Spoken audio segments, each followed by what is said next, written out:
right, guys. I gotta tell you, I am beaming. I am beaming over here. I am beeping with praise of Robert Whittaker. He comes in and, I'm out here in Vegas. I'm out here destroying the reputation and the dreams of one Daniel Cormier. One day at a time. And Robert Whittaker comes out. And Robert Whittaker is a wildly big deal. Like, think about your favorite fighters. He would be one of them. But a fighter whose mere presence can inspire other fighters. Can we agree? Like, that's a different level. That takes years. There's only a few guys that go into that category. He's one of them. And they were so happy to see him. So Robert Whittaker comes out. And you have to understand, I've known Robert Whittaker 10 years. I met him in a bathroom in LA. And he was just getting into the UFC. So he must have been the TUF champion.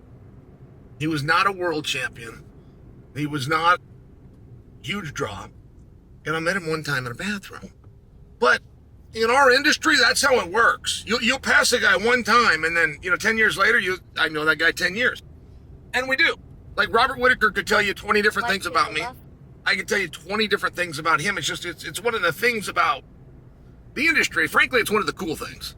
It's one of the best things about it is the brotherhood. But the other side of the coin is Robert Whittaker didn't owe me a damn thing. And so the mere fact that he came in was just a cool move. All right.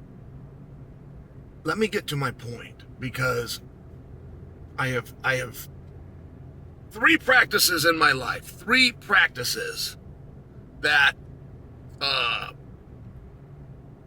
think about. 3 practices that are the 3 best practices I've ever witnessed. My personal, most single important day of training in my life was at the Olympic Training Center with Kevin Vogel. And Kevin did not like me, if you could imagine that. He did not like me. And I approached him at a bar the night before. And I said, hey, could you work on some... Kevin knew everything about wrestling. This guy was one of the great minds. And I said, will you help me? And he didn't want to do it, but he respected that I came up and asked him, and he said, yes, tomorrow at 7 a.m. So, when you're out at the bars that close at 2 or 3 in the morning, and then a guy calls a workout for 7 a.m., you have to show up, right? So, I do. I do not flinch. I go in there at 7 a.m. We spend about an hour. And what he showed me in that one session is what, for the rest of my wrestling career, is what I scored every point with. All the points that I got from that day forward had to do with something that Kevin Vogel showed me that day. All right. So, fast forward. That's the best practice I was ever part of. The best practice I have ever seen was done at Westland High School a number of years ago by Chuck Kearney. And Chuck Kearney in 2 hours taught kids how to wrestle. I want you to really hear what I just said. Think about how long it would take you to learn how to wrestle. Think about how long it would take you to teach someone else how to wrestle. Years, of course, like anything. Chuck taught these kids how to wrestle in 2 hours. And he did everything in reverse. From a wrestling standpoint, you'll be on your feet, you'll change elevation, you'll penetrate. Now you're in on the leg. So people call it like concrete position. Then you begin to start your finishes. He started them with their finishes and worked everything in rewind, because his theory was, and he said this, and I'll never forget, he said, it's easier to get somewhere you've already been. So he started in position and then came to their feet and then did the distance. Did everything backwards. In 2 hours. If you had learned just what he showed in those 2 hours, you would be a wrestler. It's amazing. So, this is my whole life. My whole life I have been in practice rooms. once a day since I was 9 years old, twice a day for the majority of my life. I got these 2 workouts, and now I have a third. Robert Whittaker showed these guys and communicated, taught, in 1 hour, damn near everything he's ever done to win a world championship. Damn near. Every position Robert Whittaker showed, I would have flashbacks and remember him doing it. I would remember him doing it with Kelvin. I would remember him doing it with Izzy. I would remember him doing it with Yoel Romero. He taught these guys. And the real greats do have something different. The real greats will always follow the basics. That's true.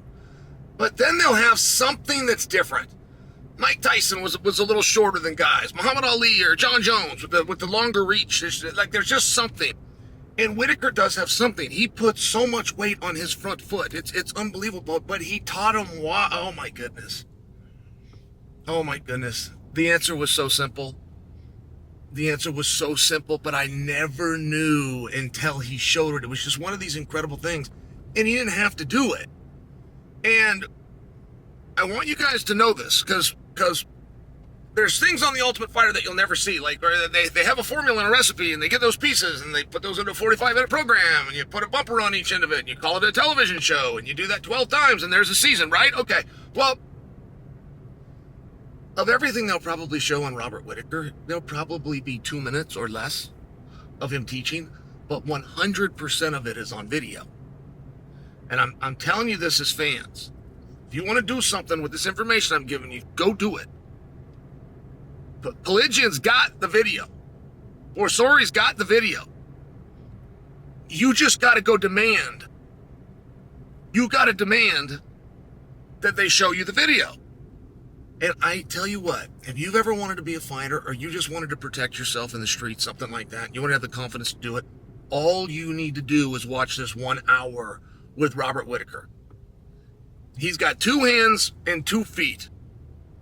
And they're all weapons at specific times based on specific reactions of your opponent. That's the most I can hand you. I can't tell you anything that's going on out here. I'm probably flirting with going too far. But there is a 1 hour video with some of the baddest dudes in the world, led by the baddest dude in the world.